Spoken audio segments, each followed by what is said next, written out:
trois événements. Il y aura le défilé traditionnel des organisations ouvrières qui fêteront ce qu'elles appellent la fête des travailleurs.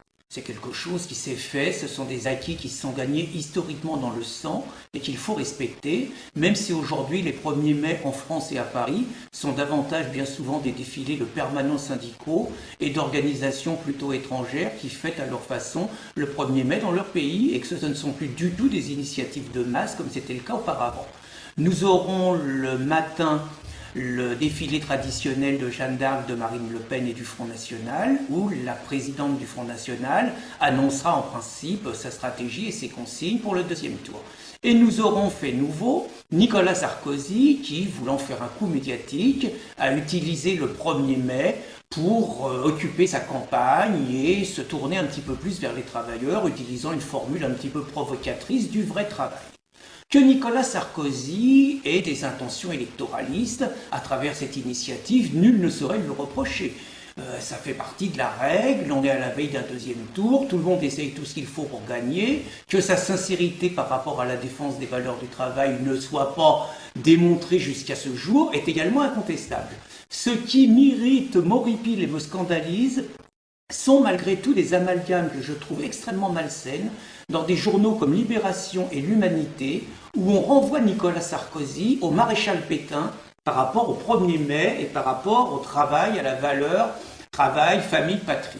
Je trouve ces amalgames absolument insupportables. Sans vouloir rentrer dans le débat du 1er mai, rappeler que c'est un ministre de Pétain, René Belin, ancien permanent de la CGT, numéro 2 de la CGT, qui a institué le 1er mai comme un jour férié et chômé, avec une conception qui est complètement différente de celle des organisations ouvrières, c'est-à-dire que lui, c'est la négation de la lutte des classes et que c'est du corporatisme, sans vouloir rentrer dans la réalité de la période de la résistance et de la période du maréchal Pétain, des lendemains de la défaite, sans vouloir rappeler que ce sont des députés du Front populaire issus de la gauche qui ont voté les pleins pouvoirs à Pétain, et sans vouloir approfondir un débat qui est un peu plus compliqué que la gentille gauche dans le camp des résistants et les méchants de droite et d'extrême droite, maurassiens et tout dans le cas de la collaboration, parce que d'abord c'est pas vrai historiquement et c'est plus compliqué.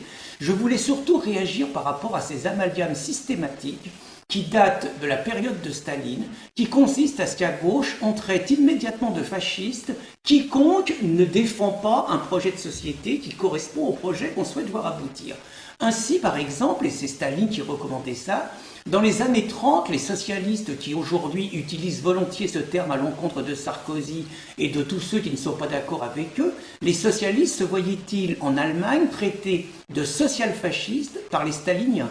Les mêmes staliniens qui se sont réjouis de la victoire d'Hitler et de la défaite du Parti socialiste en expliquant que dorénavant les choses seraient plus claires et qu'enfin les travailleurs verraient quel serait leur véritable ennemi et qu'ils se tourneraient vers les communistes. Les communistes avaient oublié une chose, c'est que 15 jours après ils étaient au Newf et le Parti communiste était dissous.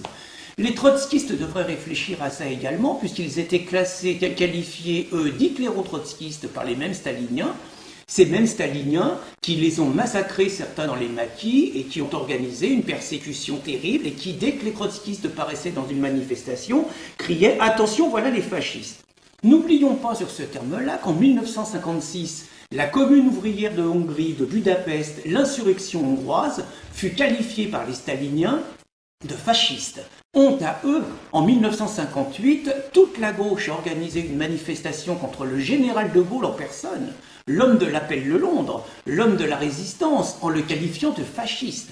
La gauche a traité de Gaulle de fasciste en 1958. N'oublions pas qu'en 1968, des étudiants petits bourgeois radicalisés appelaient les CRS des SS, montrant quand même une ignorance historique grave en comparant des policiers républicains qui, entre nous, ont été extraordinairement efficaces dans des révoltes pareilles pour qu'il n'y ait que 6 morts en France, même si c'est 6 morts de trop, mais seulement 6 morts dans la violence de ces affrontements montre quand même qu'il y a une différence entre une police républicaine dans un pays démocratique et des SS. Et les petits bourgeois radicalisés qui aujourd'hui tiennent les principaux postes de la société française auraient pu y réfléchir. Mais 40 ans plus tard, ces petits bourgeois radicalisés qui aujourd'hui tiennent les principaux postes dans les médias continue ce genre d'amalgame que pratiquait Staline. Nous avons eu droit, lors du débat sur l'identité nationale, notamment de la part du nommé Cambadélis, mais de combien d'autres socialistes, à des amalgames comparant Besson, comparant le gouvernement à Pétain, parlant des heures les plus sombres de notre histoire, évidemment parlant de stigmatisés, etc. Nous avons eu droit également à des sordides comparaisons de la part de ces mêmes personnages lorsqu'il y avait des expulsions de sans-papiers, qu'ils appellent les clandestins. Nous avons eu droit à des comparaisons ignobles parlant de rafles. Osons donc comparer ce qu'a été la rafle du Veldiv de milliers et de milliers de juifs par les troupes du maréchal Pétain, osons comparer ça avec l'application des lois républicaines qui consiste à dire que quand un clandestin n'est pas en situation régulière dans un pays, et c'est comme ça en France et beaucoup plus dans beaucoup d'autres pays, il est tout à fait légitime qu'il soit reconduit chez lui et qu'on ne puisse accueillir que les personnes en situation régulière. Donc ce sont toujours ces méthodes, ces amalgames qui ont continué avec la gauche et qui continuent encore aujourd'hui. Or, cette gauche s'intéresse-t-elle réellement à ce qu'est le vrai fascisme? D'abord, n'a-t-elle pas l'impression, en faisant ce type d'amalgame, de banaliser complètement ce qu'a été l'horreur de la période de Pétain, ce qu'a été l'horreur du nazisme, ce qu'a été l'horreur absolue du XXe siècle, la Shoah? Quand on multiplie ce genre d'amalgame, quelque part, on banalise la Shoah. Et on fait de la Shoah quelque chose comme une horreur parmi les autres, alors que c'est l'horreur suprême du XXe siècle, pour des gens qui veulent donner des leçons sur le racisme et le fascisme. Mais le vrai fascisme en France, il a le visage de qui? Moi, le vrai fascisme en France, je trouve qu'il a le visage aujourd'hui d'un Youssouf Fofana, cet islamiste qui a torturé pendant une vingtaine de jours, le juif Ilan Halimi à Bagneux, dans un endroit avec ses complices, sur des bases totalement antisémites, en expliquant que naturellement les juifs avaient forcément de la thune et qu'il fallait que le juif y paye pour tout ce qui se passait en Israël, pour tout ce qui se passait en Palestine. 20 jours de torture innommable, terminés par le corps incendié et tout. C'est pas ça le vrai fascisme.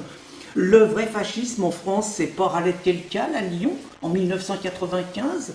Le vrai fascisme en France, c'est pas Mohamed Merah et le projet de société qu'il avait, c'est pas ce djihadiste. Le vrai fascisme dans le monde aujourd'hui, c'est pas au Soudan, c'est pas Omar el-Béchir, cet islamiste responsable de la déportation et de l'extermination de 3 millions de personnes soudanaises de couleur par ailleurs qui avaient le tort d'être de culture chrétienne. Le vrai fascisme, c'est pas ce qui se passe en Libye, où grâce aux duettistes Sarkozy et BHL, nous avons aujourd'hui des islamistes qui appliquent la charia, qui mettent des noirs dans des eaux et qui se pratiquent des exterminations massives de personnes de couleur noire simplement parce qu'ils sont suspectés, alors que d'anciens travailleurs exploités, d'avoir servi sous Kadhafi. Mais le vrai fascisme, nous ne l'avons pas vu en Algérie entre 1990 et l'an 2000, où, avec la complaisance de la gauche en France, qui banalisait complètement les crimes des islamistes, qui en Algérie ont tué 200 000 citoyens, les plus progressistes, les féministes, les laïcs, les démocrates, les républicains, égorgés dans des conditions sordides, avec une gauche en France qui nous racontait qu'on ne savait pas qui tuait qui, et qui cherchait à nous cacher la réalité de ces horreurs. Le vrai fascisme n'était-il pas là? En 1930, nous avons une certaine gauche qui, par pacifisme, nous racontait qu'il préférait être allemand que mort. C'était Giono qui nous disait ça. Cette gauche, toujours par pacifisme, a préféré collaborer avec l'occupant nazi que d'organiser la résistance. Désolé, Front populaire et plein pouvoir à Pétain, c'est la gauche. Moi, je n'oublie pas que Tariq Ramadan a été introduit dans le mouvement social, d'abord par la Ligue des droits de l'homme et la Ligue de l'enseignement, ces brillants exemples, soi-disant laïques et soi-disant de la gauche droit de l'homiste et bien pensante. Je n'oublie pas que Tariq Ramadan, en 2003, était au Forum social européen, introduit par toute l'extrême gauche et par les milieux d'attaque, et je n'oublie pas qui est Tariq Ramadan. Je n'oublie pas que c'est un personnage qui d'abord n'a pas condamné la lapidation des femmes, qui a écrit des livres avec Youssouf Karadawi dont il a préfacé des ouvrages. Youssouf Karadawi est l'idéologue des frères musulmans. Tariq Ramadan est le représentant des frères musulmans en France. Youssouf Al-Karadawi était invité récemment au congrès de l'UOIF. Il a fallu une mobilisation et surtout les assassinats de Mohamed Merah pour prendre conscience de qui était ce personnage. Youssouf Al-Karadawi est ce personnage qui se vante et qui explique que Hitler a commencé le travail vis-à-vis des Juifs et qu'il appartient aujourd'hui aux croyants, donc aux musulmans, de terminer le travail commencé. Je n'oublie pas que Youssouf Al-Qaradawi a été accueilli en grande pompe à Londres par Ken Livingstone, représentant de l'aile gauche travailliste surnommé Ken le Rouge. Je n'oublie pas que Tariq Ramadan aujourd'hui se prépare à soutenir François Hollande contre Nicolas Sarkozy, parce que François Hollande a fait plus de promesses aux musulmans que Nicolas Sarkozy, qui a pourtant fait énormément de concessions. Je n'oublie pas que ceux qui nous font le coup de Pétain, ceux qui nous font le coup des fascistes, sont pour beaucoup d'entre eux les descendants de ceux qui nous ont fait le pacte germano-soviétique en 1939. Pacte germano-soviétique qui a montré l'alliance des deux totalitarismes, qui a permis à Staline de livrer des résistants communistes allemands à Hitler. Je n'oublie pas ça. Je n'oublie pas qu'en 1940, le moufti de Jérusalem a pactisé également avec Hitler et qu'il a donné des dizaines de milliers de musulmans pour faire des sections de la Waffen-SS, la section notamment Anshar dans les Balkans. Je n'oublie pas tout ça. Je n'oublie pas donc qu'aujourd'hui, 80 ans après, ceux qui aujourd'hui nous donnent des leçons d'antifascisme ont remplacé le pacte germano-soviétique par un pacte islamo-gauchiste. Je considère que le vrai fascisme aujourd'hui, dans la France du XXIe siècle, il est là. Le vrai totalitarisme, il est là. Et nous ne nous laisserons pas manipuler et intimider par ceux qui instrumentalisent le combat antifasciste pour préparer en France le pire fascisme qui menace nos libertés. Pas eux. Allons enfants de la patrie, retrouvons nos idéaux, ce qu'on nous viole et qu'on salit, hissez haut notre drapeau.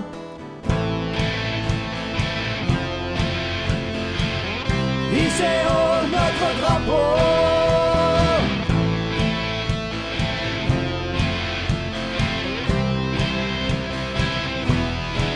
Allez, viens, la France est en résistance. Allez, viens.